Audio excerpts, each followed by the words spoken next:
Señores, bienvenidos a este nuevo capítulo de Líderes Podcast a través de Color Visión, Canal 9, los domingos a las 9 de la mañana y por las plataformas digitales de Faya Media en YouTube y en Spotify también pueden escucharlo en nuestro canal de audio.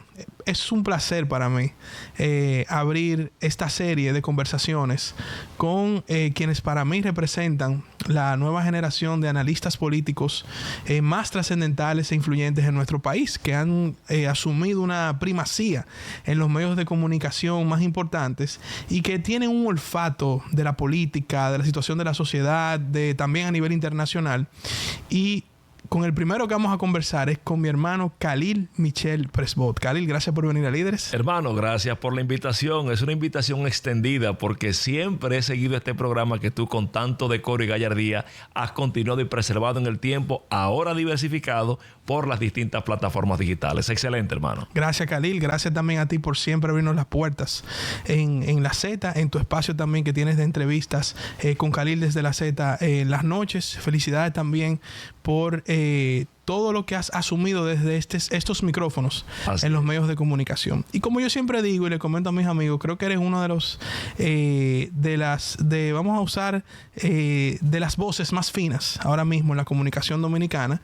Tus análisis en los medios donde participas, principalmente en la Z, son de obligatoria escucha diariamente.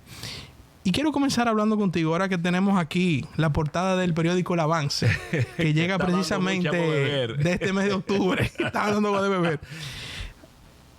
De parches a reformas. He escuchado tus opiniones en diferentes ocasiones de las reformas que el gobierno ha planteado. Son muchas reformas: constitucional, fiscal, laboral, de seguridad social.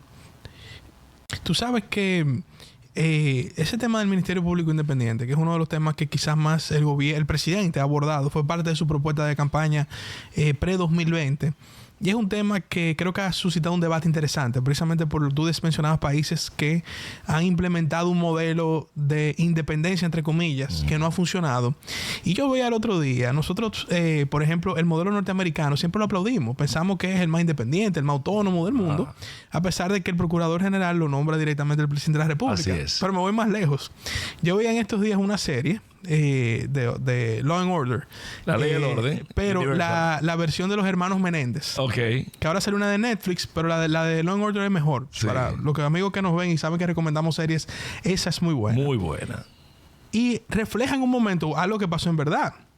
El juez, que era un juez de la corte ordinaria más alta de Los Ángeles, estaba para ser reelecto. Porque allá van por votación. Se votan. Y el fiscal, en un momento del juicio, cambió el procurador fiscal de Los Ángeles y llegó uno nuevo con ínfulas de demostrar que tenía, vamos a decir, voluntad para combatir el crimen. Entonces, el juicio se vio matizado por el aspecto político de un juez que quería reelegirse y un procurador que tenía que llevar una victoria en el tribunal después de una victoria electoral. O sea, tú lo pones bonito y lo pones real. Pero la realidad es todavía más grave que lo que presenta la serie, porque eso implica que todo aquel que tiene la capacidad de perseguir procesalmente a alguien tiene y quiere hacerse popular. Hay un libro que vinieron los autores, de hecho acá los entrevisté en la Z101, se llama The Lawfare al Fair Law, y está hablando justamente de la judicialización de la política.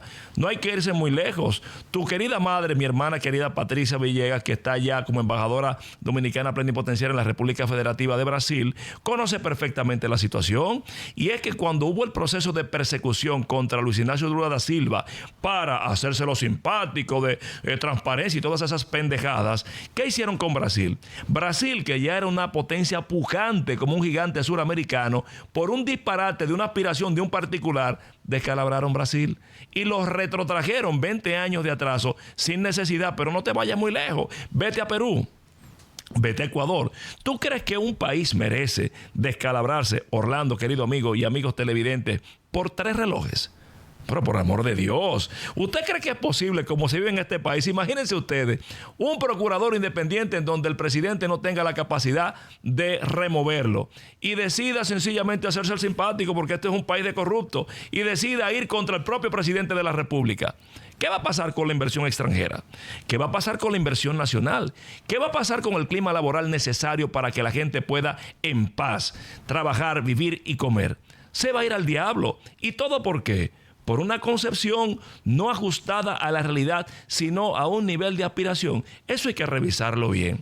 Mira, yo lo que siento en sentido general, no tan solo en el marco de la reforma constitucional, sino de la conducción del país, es que tenemos a un presidente con muy buenas intenciones. Sin duda que el presidente Luis Abinader, yo siento que ha devuelto la confianza y le ha dado lo que es la transparencia y la certidumbre al individuo que dirige República Dominicana. Tú sabes que a propósito es un tema muy interesante que tú acabas de traer, cómo se ha transformado quizá el liderazgo del Estado en los últimos 30 años.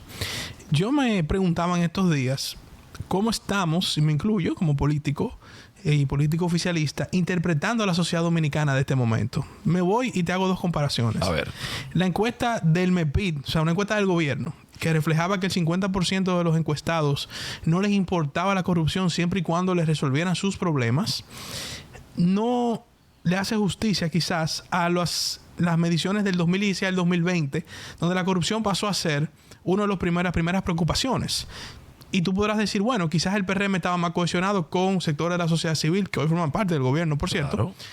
Y quizás había algún elemento que no estamos viendo de que la sociedad estaba más tranquila desde el punto de vista quizás económico, o porque fíjate que son dos sociedades diferentes las que yo te estoy presentando. La del 16 al 20 y la de, vamos a poner esa encuesta, fue creo que el 2023. O sea, la sociedad actual... Pero un ciclo corto. Es un ciclo corto. Muy corto. Entonces, yo a veces creo que quizás situaciones como la pandemia, otras situaciones, algunas externas, otras locales, han hecho que quizás hayamos involucionado un poco como sociedad. No, yo no creo que involución. Es cuestión de interés en el objetivo. Cada sociedad procura obtener, alcanzar la solución del problema más apremiante como fundamental para su existencia. Tú hablabas de un modelo de sociedad. Por ejemplo, la sociedad de 1950-60 tenía un problema fundamental. ¿Cuál era? La dictadura.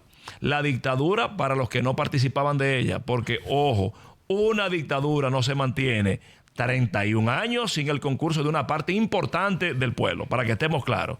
De hecho, el doctor Patín Maceo decía que la población dominicana se duplicó de una noche a una mañana el 30 de mayo de 1961, porque el 29 de mayo eran 3 millones de trujillistas y el 31 eran 3 millones de antitrujillistas, entonces eran 6 millones, ¿verdad? Porque no era posible. Entonces, es en el marco de esa situación que la interpretación, subrayo, la interpretación del político sabio, ¿quién? Juan Bosch, pudo venir con un discurso incluso de vinculación con los trujillistas y dijo, se puede gobernar con los trujillistas, mientras Viriato decía, traigo 7 látigos para los trujillistas. Ganó abrumadoramente. Y el no interpretar lo que interpretó bien electoralmente, no lo supo interpretar bien a nivel estatal, porque una sociedad que tenía 30 años con un modelo, y subraya esa parte, con un modelo de que Trujillo, aquella pluma, el penacho, el hombre fuerte, venir a brindar agua de coco en el Palacio Nacional. Eso era imposible, no duró. Entonces vino 65, la interpretación, ¿quién la hizo correctamente? Balaguer. Y se metió del 66 al 78. Ese trayecto, ¿quién lo interpretó políticamente de forma adecuada? Peña Gómez. ¿Por qué? Porque el problema fundamental ya no era de dictadura, era de una semidictadura en donde las libertades públicas eran el rol fundamental. Hay analistas económicos que dicen que el gobierno de don Antonio Guzmán, en términos económicos, no fue el mejor.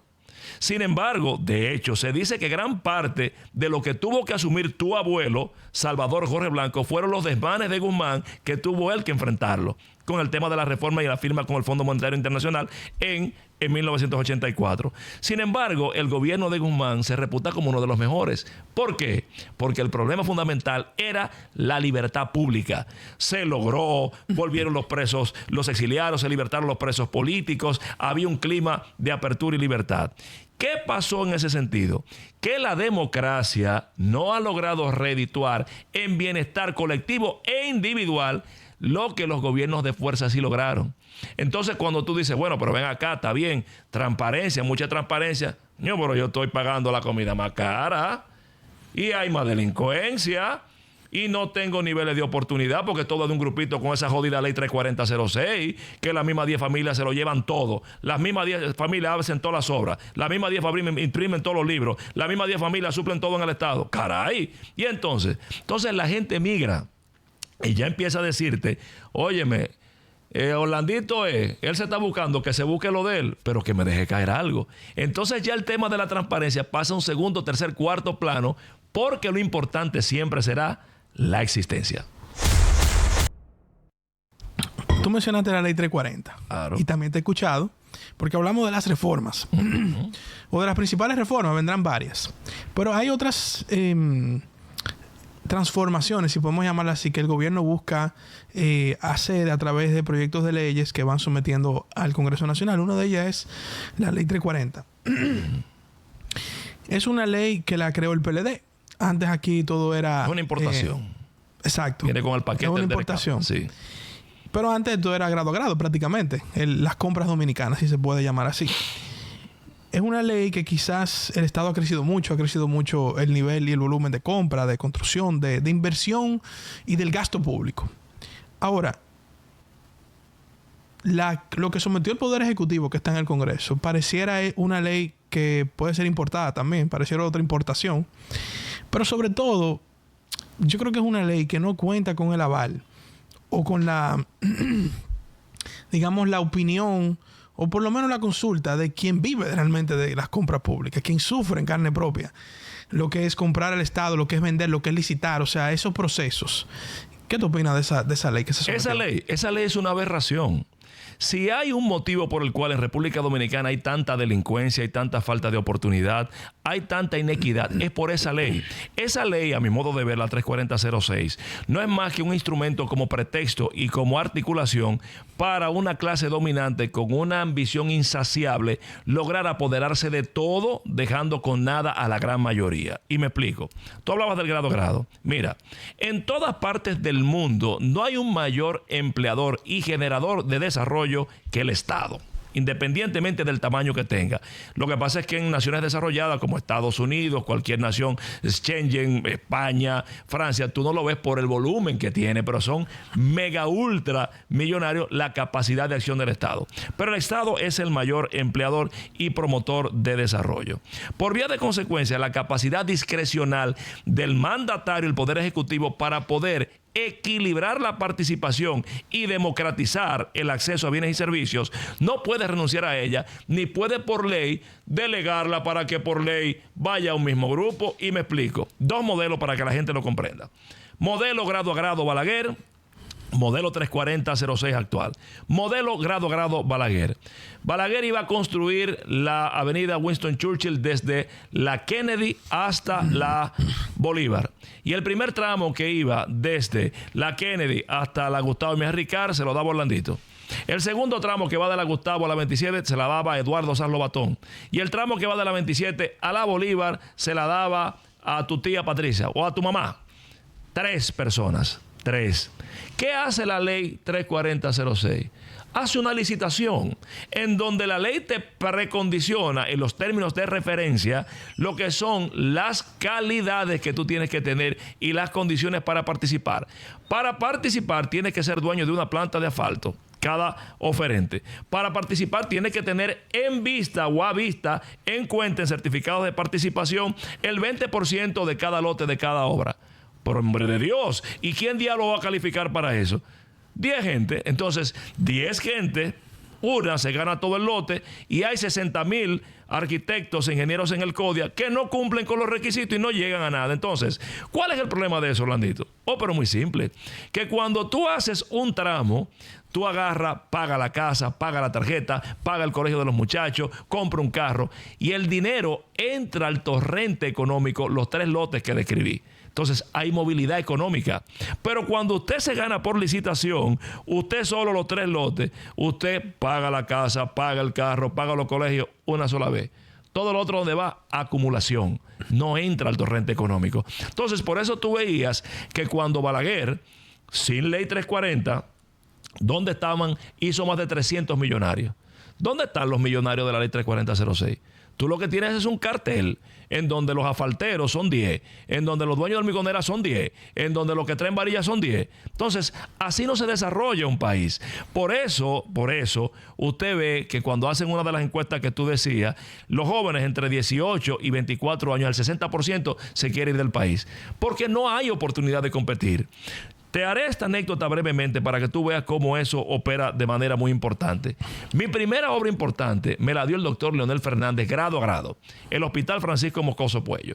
Y con esa obra, estaba hablando del año 1997, y con esa obra, con lo que yo me gané ahí, en el año 1999 yo hice mi primera torre, sin tomarle un centavo prestado a nadie.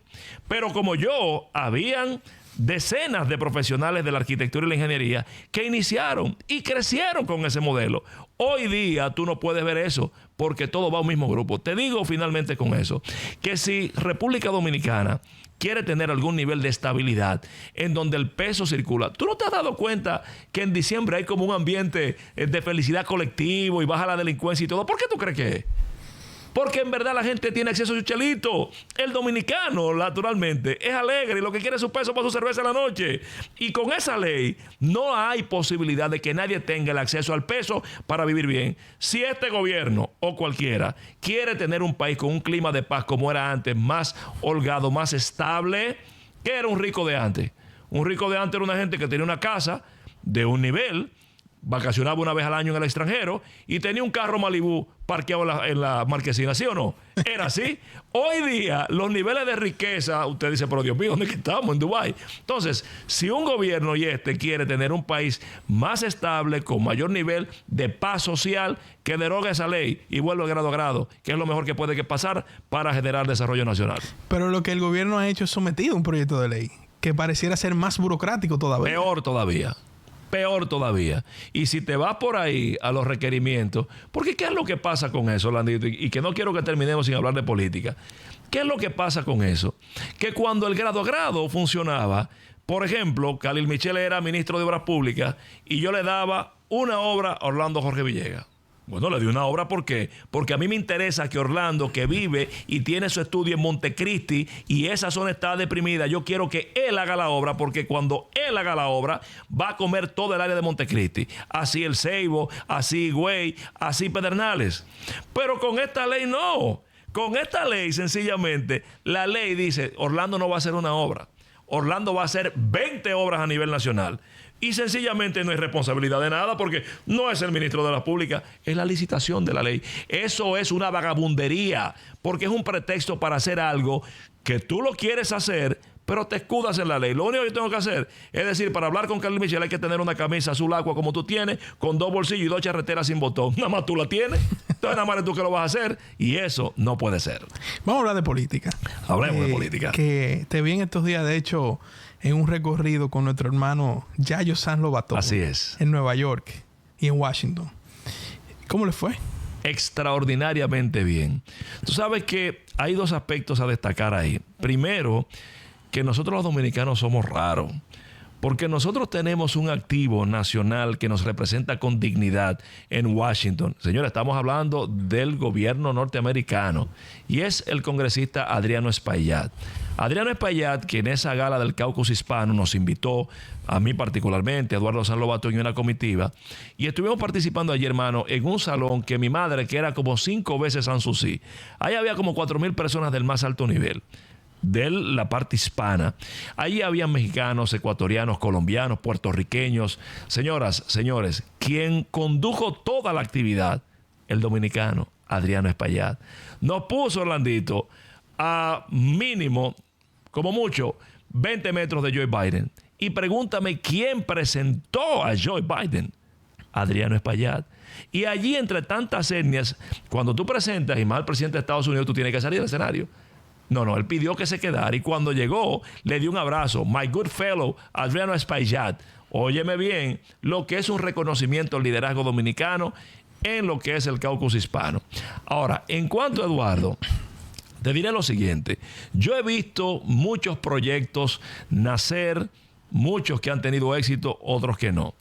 Pero yo nunca había visto una reacción tan abierta, tan contundente, con mayor nivel de aspiración por parte del colectivo que como la que vi para Eduardo San Lobatón Yayo. ¿Por qué te lo digo? Porque lo primero es que cuando salimos de Washington a Nueva York, fuimos al consulado. Allí estuvimos con el nuevo cónsul Chu Vázquez. Pero allí había una comitiva de liderazgo más importante de lo que es la comunidad dominicana en Nueva York. Ahí estaba, por solo decir algo, el doctor La Antigua, que fue el primer dominicano premiado con el reconocimiento Premio Oscar de la Renta al Inmigrante. La Antigua, para que ustedes sepan, fue de los mejores amigos de Peña Gómez. Fue La Antigua el que diseñó y articuló con él el tema de la doble nacionalidad, para que tengas idea de quién estamos hablando. ¿Y qué decía La Antigua? Yayo, pero es que cuando Peña venía aquí, y venía tú ahí también, era a ti que yo te veía con ellos. Y tú siempre has sido un aliado de la comunidad dominicana en el exterior. Sencillamente extraordinario. Todo el mundo allí, un respaldo absoluto.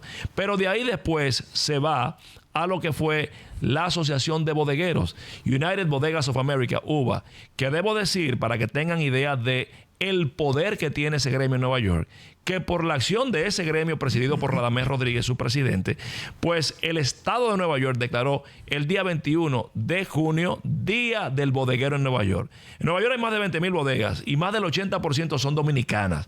Gran parte de las remesas que allí se generan para acá son de las bodegas. Y ustedes saben lo que dijo Radamés Rodríguez en nombre de todos los bodegueros allí. Dijo: Eduardo San Lobatón siempre ha sido un comprometido con la comunidad dominicana en el exterior, porque fue Eduardo San Lobatón el que amplió la gracia navideña para que los regalos que nosotros llevamos de aquí podamos llevarlo allá. Fue el que le dio más tiempo para que podamos tener más holgura en lo que es esto. Y sobre todo, en la Ley General de Aduanas consignó los shipping, ¿te acuerdas? El término mudancero, que es por donde mandamos la caja, los productos y todo. Por tanto, si él se compromete a hacer eso desde el gobierno, nosotros apoyamos el proyecto presidencial de Eduardo San Lobatón. Hermano, Yayo San Lobatón no ha sido todavía candidato presidencial, no es precandidato, no ha sido candidato a nada. Y tener un nivel de respaldo como el de los bodegueros, eso no tiene madre. Es más, el doctor Leonel Fernández, que también coincidió en Nueva York, le dijo a su gente de la Fuerza del Pueblo: estamos aquí, compañeros, está ahí en las redes, búsquelo, pero ¿dónde están los taxistas? ¿Dónde están las saloneras? ¿Dónde están los bodegueros? Es con ellos que tenemos que hablar para ganar. Y esos están con Eduardo San Lobatón. Pero no solamente eso. Allí hubo una reunión importantísima con los asambleístas de origen dominicano. Estamos hablando de que son 5 y asistieron 4. Allí estuvo Yudal Catapia, allí estuvo Chariné, allí estuvo George Álvarez, allí estuvo Manny de los Santos. Es el liderazgo político dominicano en Nueva York.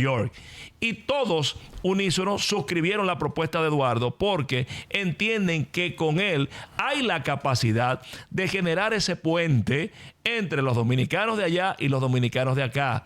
Y decía Yayo San Lobatón algo interesante, que él fue emigrante.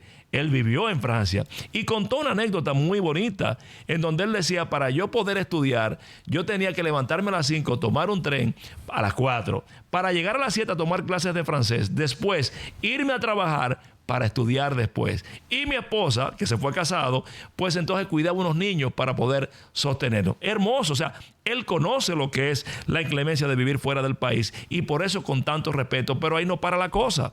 Después de eso, tuvo una reunión con lo que es el nivel de comunicación más granado de la ciudad de Nueva York. Y todo el mundo a una valoraba la capacidad, la integridad y sobre todo la visión renovadora de Eduardo San Lobatón. Y para no hacerte el cuento largo, donde el asunto estuvo grande fue en el partido.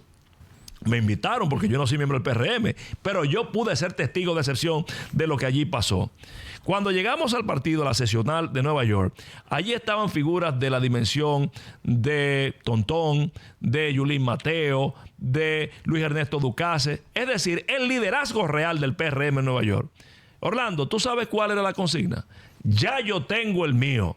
¿Y por qué esto? Bueno, porque cada uno de los que tomó la palabra hablaba de una forma u otra de el testimonio de apoyo de Eduardo Sanz Lobatón al partido, de cercanía de Eduardo Sanz Lobatón con el partido, de vinculación tanto en la inclusión de nominaciones como de solución de problemáticas de Eduardo Sanz Lobatón Yayo a su partido. Entonces decían ellos al final: ¿quién coge el teléfono? Yayo Sanz Lobatón. ¿Quién resuelve un problema de un compañero? Yayo Sanz Lobatón. ¿Quién es que hace posible la compactación y la unificación del PRM y el proyecto de Luis Abinader en el PRM? Yayo Sanz Lobatón. Porque el proyecto de uno es de familia, el otro es de empresario, pero el del partido es Eduardo Sanz Lobatón. Por eso decíamos en el análisis en la Z que en el PRM en Nueva York no hay lío, porque dijeron ellos allá: ya yo tengo el mío. Tú sabes que compartimos esa simpatía por nuestro hermano Yayo. Y como yo dije en una entrevista con Pablo Macchini, Yayo es mi gallo. Usted fue que empezó con eso. Exacto. Ahora, ¿qué tú crees, Khalil, que necesita el PRM para mantenerse más allá del poder en el 28? Porque tú hablabas de los ciclos. Claro. Al inicio de la entrevista. Hablaba del ciclo de la dictadura, del ciclo después que Juan Bosch no pudo continuar, y empresarios. Correcto, pero hablaste de varios ciclos. Sí. El ciclo de Balaguer, el ciclo del PRD 78-86. O sea, si el PRM quiere mantener este ciclo del PRM, ¿qué necesita aparte de un buen candidato para poder mantenerse? Esa es una pregunta muy interesante, querido hermano, porque es la misma pregunta prácticamente redireccionada que le hicieron a Leonel Fernández en Vanguardia del Pueblo en el año 2000, cuando le dijeron: presidente Fernández, ¿por qué perdimos las elecciones en el 2000? Y él respondió: el que no entiende por qué perdimos en el 2000, no entiende por qué ganamos en el 96. Lo primero que tiene que hacer el PRM es conciencia del contexto social electoral de República Dominicana actual, importante sobre lo que hablábamos del tema de las apetencias de la sociedad, y sobre todo entender por qué llegó al poder para que se pueda mantener. Yo lo digo con toda la responsabilidad que me caracteriza. El PRM en el 2020 no ganó las elecciones. El PLD decidió perder. Y cuando se lo digo a algunas personas, se molestan algunos, otros no. Pero la verdad es que si usted ve y hace analogía de lo que estamos hablando, cuando usted tuvo que el PLD, Danilo intentó reelegirse después de haber modificado la Constitución en una ambición política desmesurada. Después de eso, llamada 1, llamada 2 de Pompeo, marcha de Leonel Fernández al Congreso Nacional, marcha Luis Abinader, militarización Congreso Nacional, viene proceso interno, fraude asqueroso a Leonel, se va Leonel del PLD, pero no solamente se va y es candidato, pero entonces colocan de candidato no a una figura cimera como un Francisco Javier o un entonces en vida Reinaldo Pared, sino un experimento que no podía ni siquiera articular bien una propuesta electoral como Gonzalo Castillo. De ahí viene cacerolazo, plazo de la bandera y sustitución, o mejor dicho, suspensión de elecciones municipales. Mi madre. Y esa gente sacaron un 38% así. Si una de esas variables no se da, ganan las elecciones. Pero como la presidencia tiene algo de divino y Dios pone y quita reyes, Dios dijo que hasta ahí fue y hasta ahí fue. Entonces el PRM llega en esa circunstancia. Ahora bien, el proceso que el PRM sí gana es el del 2024 ahora, en donde, como decíamos al inicio de todo el proceso electoral, febrero era la trampa de mayo. No había mayo sin febrero. Quien ganaba febrero, ganaba mayo. Por eso siempre decíamos, el que saca menos de lo que tiene, perdió. El que saca igual, empató, y el que saca más, ganó. Fíjate si es cierto lo que te digo, que Luis Abinader era el candidato universal a las alcaldías de todo el país. El candidato en Santo Domingo Norte era Betty. No, Luis Abinader. El candidato en Santo Domingo Este era Dios. No, Luis Abinader. El candidato en Santiago era Ulises. No, Luis Abinader. Y ganó. Ya lo otro fue un paseo. Ya la gente desmoralizada ganó. Ahora bien, eso fue en ese momento. En esta circunstancia el PRM no la lleva fácil. ¿Por qué? Tienes un tema de una reforma constitucional en la que te embarcaste. Tienes un pendiente de una reforma fiscal que te va a dar en la madre. Solamente para que la gente tenga una idea, Orlando, cuando Danilo osó comentar que iba a grabar las compras por internet, bajó 15 puntos. no la introdujo en el parche fiscal y bajó 15 puntos. Imagínate ese contexto que yo te estoy dando con todo lo que implica. Ahora bien, y un dólar que ya va por el 61. Encima de eso, tú no tenías un candidato compactado en la oposición de cara al 20, pero resulta que ahora tú tienes una oposición en donde la fuerza del pueblo, que son los que dentro de la familia bochista saben hacer política, te quedó en segunda posición. En donde tú vas a tener a un candidato que o es Leonel Fernández, que tiene sentido de la historia y pudiera en un momento determinado, como lo he dicho antes, ceder la posición para Omar, que es el producto electoral. De hecho, lo acabo de decir en Nueva York. Leonel dijo en Nueva York que él está acostumbrado a pasar la antorcha, que la pasó en el 2000 y la pasó en el 2012. Y si lo hizo con su enemigo cordial, Danilo, ¿no lo haría con su hijo? Pero claro que sí. Entonces, tendrías un candidato consolidado que sería o un Leonel o un Omar Fernández con un PLD que a todas luces va en descalabrada. Mira la semana pasada lo que hicieron, la otra de atrás, con Carlos Amarante Baré. Le están mandando a la gente por saco a la fuerza del pueblo desde el PLD. Entonces, ¿qué tiene que hacer el PRM? Primero, tiene que entender que el tema de la transparencia y el cambio tiene que traducirse en bienestar individual para cada comunidad. Gobernar de titulares, hay mucha gente, y en eso excluyo al presidente, que es un hombre que trabaja, digo yo, que 28 horas del día, porque un día no le da para hacer todo lo que hace. Pero hay gente que tiene que dejar los titulares y dedicarse más a gobernar y a que la gente sienta la traducción positiva en el cambio y la transparencia. Segundo, tiene que fortalecer su estructura orgánica. Pero ¿y cómo diablos usted tiene en el tren gubernamental gente que no le aporta nada al gobierno del presidente Abinader? Entonces, en ese contexto, el gobierno, el PRM, tiene que fortalecer su dirigencia y nombrar a la gente que está comprometida. Recuerda, Orlando, que cuando Danilo Medina embarcó o encauzó un eventual proyecto nuevamente de reelección para el 20, ¿quiénes fueron los primeros que lo bombardearon? Fueron dos arribistas. Correcto. Isidoro Santana, ministro de Economía, y Tony Isa Conde, correcto. Energía y Mina, ¿no te acuerdas? ¿Y qué hizo todo el que estaba en contra de ellos? No, se remitió a ellos. Entonces, no puede permanecer en el poder con inventos. Y lo tercero, que es lo más peligroso, el PRM, lejos de lo que la gente piensa, de que los eventuales relevos de Luis Abinader no deben salir a hacer política, sino que deben dedicarse a hacer su gestión para la que están nominados y no a hacer proselitismo. Es todo lo contrario. Porque el relevo de Luis es la primera vez, Orlando, que tú tienes un presidente de la República en función que no está modificando ni intentando reformar para ir o para quedarse, sino que está intentando reformar para despojarse de la posibilidad. Poder. Y para despojarse de la posibilidad de ir. Fíjate que Balaguer, por ejemplo, el mismo Leonel, el tiempo dirá, Balaguer, la circunstancia, el mismo Hipólito, veremos. Pero Luis dijo ahí mismo en las elecciones, ese mismo día, cuando le dijeron que ganó, yo no voy. Entonces, en ese contexto, ¿qué te deja?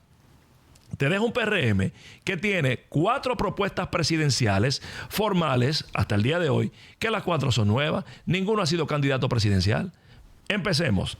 Está Wellington Arnaud. Bien. Pero no ha sido candidato presidencial. Compitió con Luis, sacó 5,000 votos. Está Carolina Mejía, hija de Hipólito Mejía, excelente alcaldesa, una mujer extraordinaria, pero no ha sido candidata presidencial. Está David Collado, que tiene 15, 20 años en campaña electoral, pero no ha sido candidato presidencial, ni tiene una estructura que sepamos en el partido que pueda andamiar todo un nivel de intención presidencial. Y está el que entiendo yo que tiene más posibilidades, Eduardo Sanz Lobatón, pero tampoco ha sido candidato presidencial. Entonces, en ese contexto, lo que debe pasar es que se empoderen esas ofertas y que caminen, porque en el mejor de los casos se enfrentarían con Omar, que es un joven que acaba de ganar el Distrito Nacional por una imprudencia política del PRM que no debió meter a Guillermo Moreno como candidato.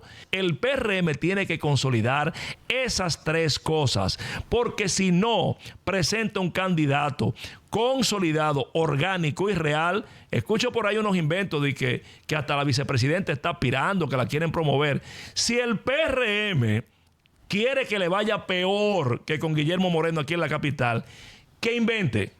El PRM tiene que consolidar un candidato efectivamente orgánico, un candidato que unifique a todas las fuerzas, un candidato que sea expresión de participación e inclusión de todas las fuerzas del PRM y que tenga la capacidad de debatir con Leonel o con Omar y poderle ganar. A mi modo y forma de visión, ese candidato tiene nombre, se llama Eduardo Salvatore. Tengo 2 preguntas más para ti. A ver. ¿Tú crees que, porque es verdad que tocaba hacer una descripción muy interesante del panorama político electoral de cara al 28, al día de hoy? ¿Tú crees que, porque por ejemplo Leonel hace su oposición? Es un discurso quizás repetido, pero hace su oposición. Me parece que otros perfiles todavía no han atacado o quizás han hecho una oposición férrea, como la hizo el PRM en su momento al PLD. Pero sí estoy viendo algo que me preocupa un poco. A ver. Y veo oposición de sectores no políticos comenzando a alinearse contra el gobierno, contra el PRM.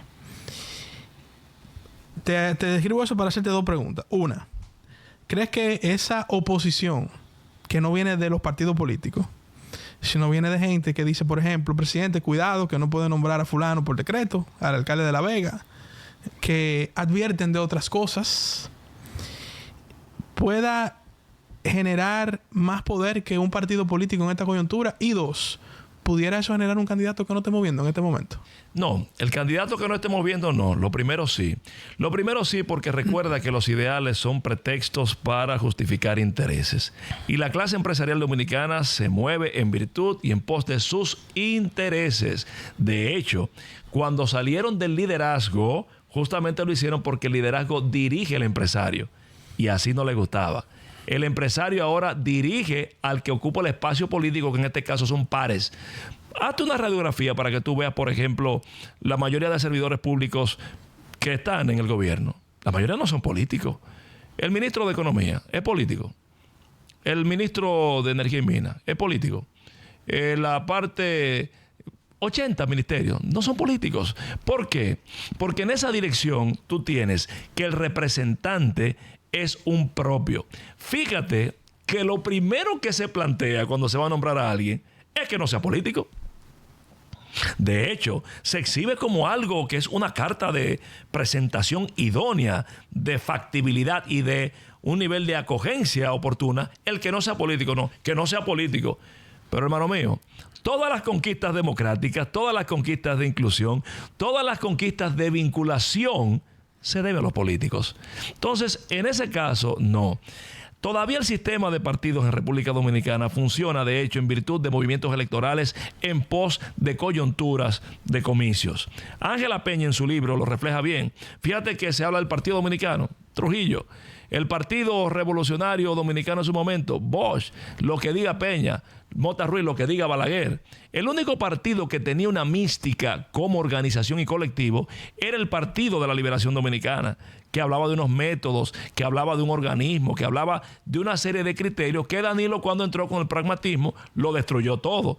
De hecho, es una paradoja porque en el 6º Congreso Profesor Juan Bosch fue cuando se abolió el boschismo como filosofía y método de trabajo del PLD para masificarlo. Pero después de ahí son movimientos que migran. Fíjate que los mismos sectores empresariales, y yo lo decía en días pasados, que apoyaban furibundamente a Leonel Fernández, eran después sus principales detractores. Y los mismos que apoyaban a Danilo después eran sus principales detractores.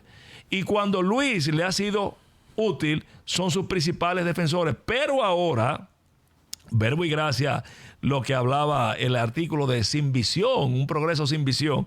Ahora, cuando vayan a perfilar con qué candidato es que van a preservar o continuar defendiendo sus intereses, también le van a entrar a Luis por igual.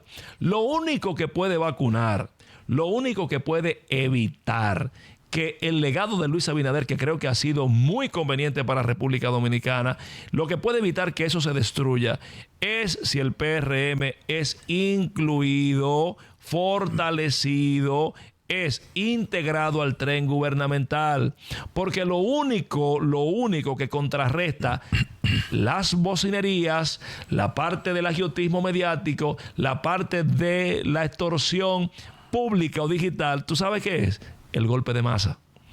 Cuando en la sociedad, abajo, el dirigente temporal dice, no, este gobierno hay que defenderlo porque este gobierno fue el que permitió que en la pandemia Luis recuperara el país. Este gobierno fue el que permitió que mientras estaba la gente trancada en turismo, aquí en República Dominicana se hizo el milagro del turismo gracias a las políticas de Luis Abinader.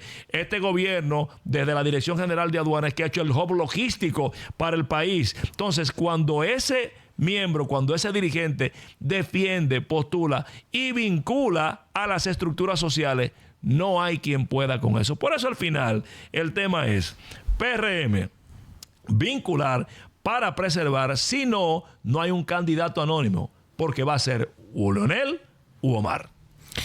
La última pregunta. A ver, vamos a ver.